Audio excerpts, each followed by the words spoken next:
What's up, YouTube? This is Red Zone 101 again. Yeah, I got the same thing I had on in the last video. Yeah. Wanted to show you another purchase that I made. And I didn't want to put them all in the same video because I didn't want the video to be, too long, whatever. So I thought I'd split them up. I've been wanting for a while now. First of all, God bless. Hope everyone is doing well out there as usual. And my prayers are with you. Right here is a gun I've been looking at for some time now, a couple of months. I've been wanting for the last, I'd say maybe about a year to 2 years, a nice Target 22. Something I can just take to the range and just practice some distance shooting. Now, granted, I'm using an indoor range, so we're talking anywhere between 25 to 50 yards. Excuse me. May not seem that far to you, but something I could just go to ranges, have a nice time with, and just do some target shooting. Now, I looked at a Ruger Precision 22 rifle, and I had a chance to buy one last year, passed it up, and then when I went back, it was gone. Now, you can't find them. So, thought about a CZ. A friend of mine said, CZs are really good.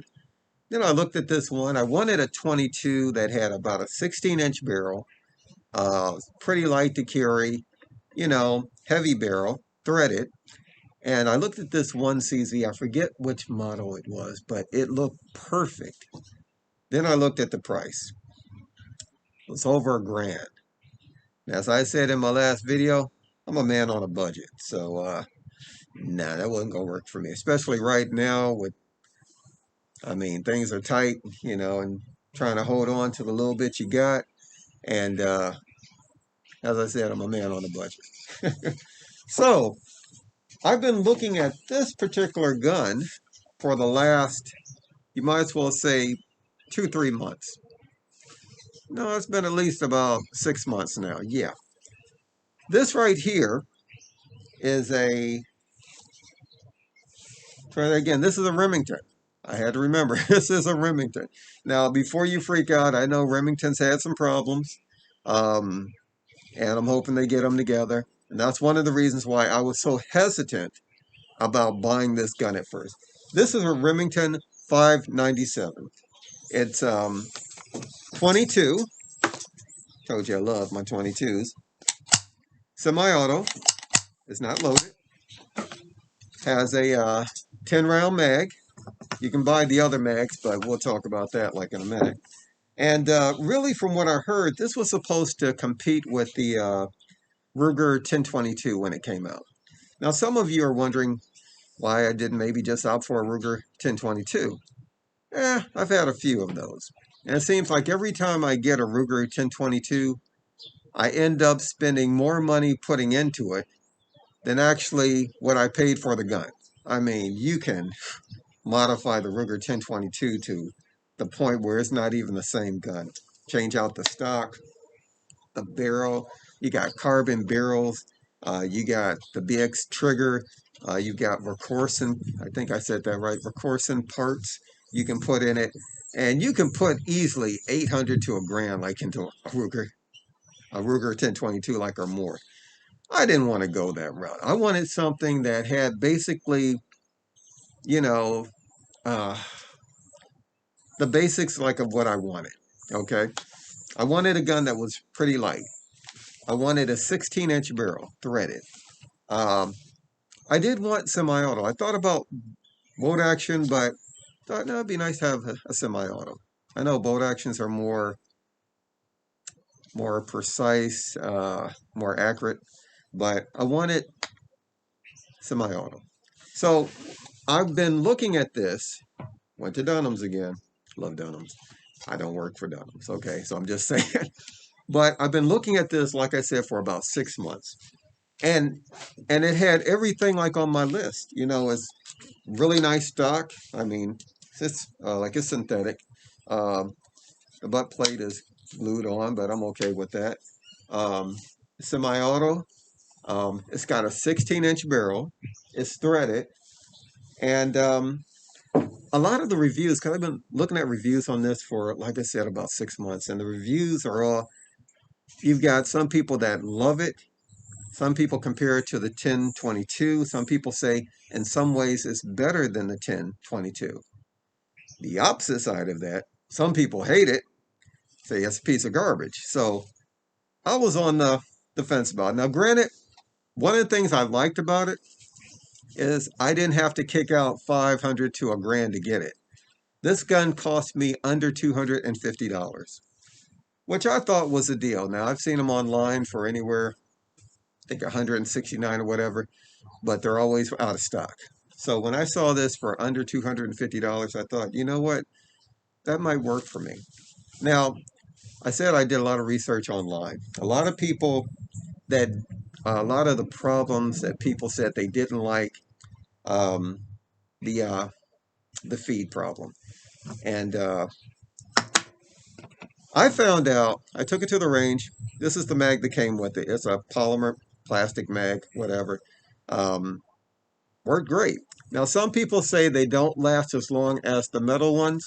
So I've got a metal one on order now that I'm waiting for to come. But in the meantime, I've had no issues with this. Now, as far as mags, you can buy the 22 round mags for it, the 30 round mags. But before you do that, I did that. And all right, this was a 22 round mag. It cost me with shipping $28. I got it in the mail. I'm not proud of this. I tried it a couple of times. It will not lock in place. I had all kinds of feed problems. Um, After a while, I just, well, as you can see, I didn't like it. Okay, let's put it like that, and I'll leave it at that. But, okay, but the 10 round mags, not a single hiccup, worked just fine. So I plan on getting some more of these. So that was one of the issues that some people had. Another issue that some people had was the extractor wasn't extracting rounds the way that the way it should, I guess. The rounds were getting stuck in there. So a lot of people, once they changed the extractor, they went with a Verporsen extractor. The gun worked fine. So I took all that into consideration, and you know what I said? You know what? $250, under $250. You know what? I'll take a chance on it. Like I said, I liked, the fact that it was 22, 16-inch with threaded heavy barrel, semi-auto. Um, I like the stock on it. I figured, heck, I'll take a chance.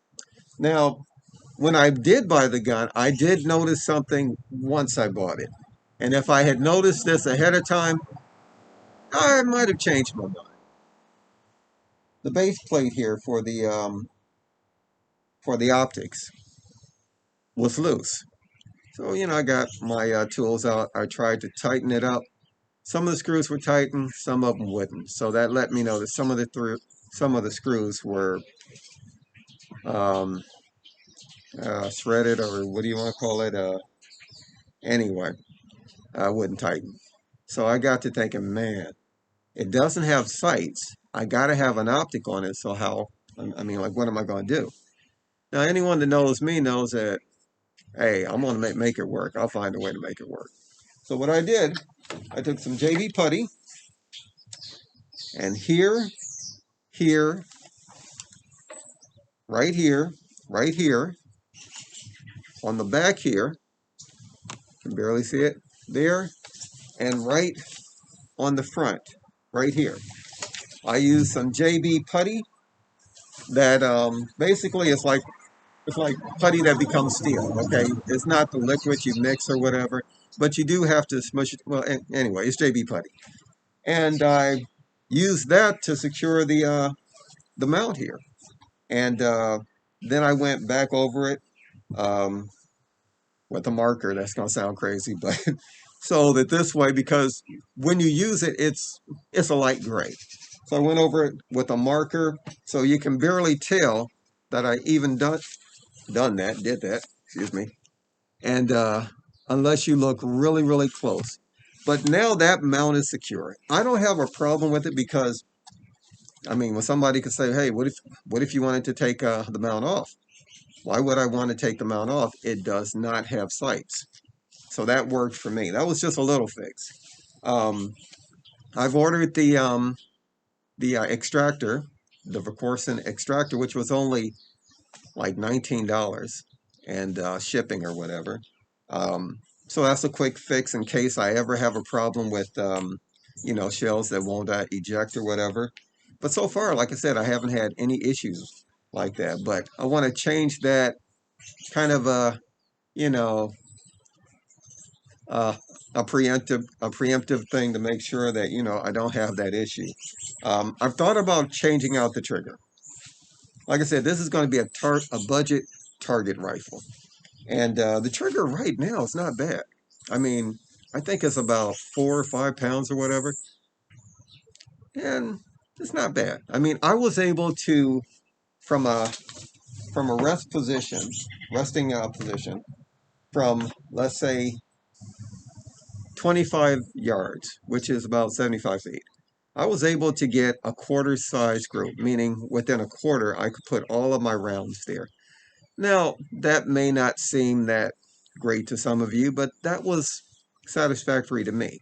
Okay, now I'm pretty sure I could have got better groups if I had a better trigger, if I had taken my time a little bit more, practiced my breathing, what have you. But that worked for me. So I'm debating, do I get the upgraded trigger that McCorson offers? Now, I saw where if I do get it, it'll lighten it to 2 pounds, around 2 pounds. I thought that's not bad because when I had a 1022, when I put in the BX trigger, I think the BX trigger takes the trigger pull down to about 3.5 or 3 pounds or something like that. So a 2 pound trigger on this gun right here would be totally awesome. And I'm thinking about doing that. But that's a really light trigger. I heard even that some people have gotten under 2 pounds. That's a really light trigger. I'm not sure if I want to go there. But anyway, as I said, for a gun that's under $250, this is turning out to be a really nice gun here. And I gotta say, at first I was hesitant about getting it. I was a little scared. Yeah, I was scared. Okay. Because I didn't want to get a piece of crap and then think, wow, I just wasted $250. But so far, this has been a really nice shooter. I did add a rail to here. I made my own rail. Um, right here. Here, let me move this out so that you can see it a little bit. I made my own rail here. I drilled in and I put this rail on here. This rail did not come with the gun, and neither did the bipod. It's just a cheap one I got from eBay, but it works for what I'm doing. And I also added swivel mounts for it. Now this doesn't come with the swivel mounts here. Okay, I had to add those. But I look at all of the time and money I've spent in it so far. I think it's worth it. I mean, compared to, let's say, kicking out 600 to a grand, this works for me. So I wanted to share this with you. Oh, I did put a scope on here. It's only a 1x4x24. This is a Firefield scope.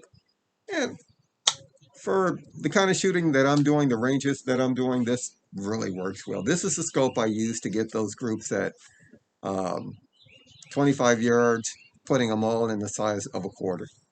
So wanted to share this with you. This might be something, if you're looking for, even for a good gun for squirrel hunting and maybe even rabbit hunting, this might fit the bill. Now, again, I know Remington has had some issues, but this here has been a winner for me. So might be something you might want to look into. Do some research and then decide maybe, if this might be something that you might want to look into. And I'm looking at the money and time I'm going to spend into it. First of all, I love projects. Okay, it keeps me busy, keeps me out of trouble. Okay. So, when I put the extractor in, thinking about doing the trigger, this is going to be a great rifle. It's already a really nice rifle. But once I do that, it's going to be a great rifle. Still thinking about the trigger if I want to go that light, but definitely I'm changing the extractor. So again, guys, want to thank you for watching. As always, hang in there, stay safe, and I'm hoping things get better. And pray for Ukraine. I'm hoping, I'm praying for the people there. I'm hoping things get better. Um, I mean, I couldn't see them getting too much worse, but things could always be worse. But say a prayer for the people there. So, on that note, I want to say God bless.